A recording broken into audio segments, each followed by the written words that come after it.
अभिनेत्री माधवी निमकर नेहमी चर्चेत असते. तिने सुख म्हणजे नक्की काय असतं या मालिकेत शालीनची भूमिका साकारून रसिक प्रेक्षकांच्या मनावर आपल्या उत्तम अभिनयाचा ठसा उमटवला आहे. माधवी निमकर ही आपल्या अभिनयासोबतच फिटनेस आणि सौंदर्यासाठीही प्रसिद्ध आहे. ती आपल्या फिटनेसकडे खूप लक्ष देताना दिसते.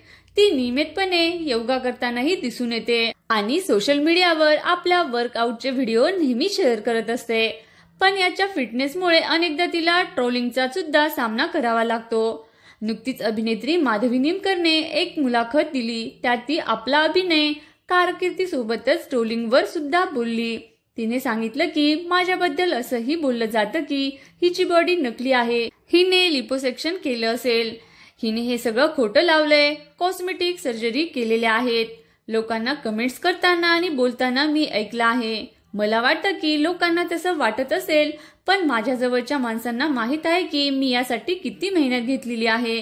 हे सगळं मी कमवलेलं आहे. मला कौतुक या गोष्टीचं वाटतं की माझी फिगर इतकी कमाल दिसते की लोकांना ती खोटी वाटते. मित्रांनो, तुम्हाला सुद्धा अभिनेत्री माधवी निमकर आवडते का? नक्कीच कमेंट करून सांगा. धन्यवाद.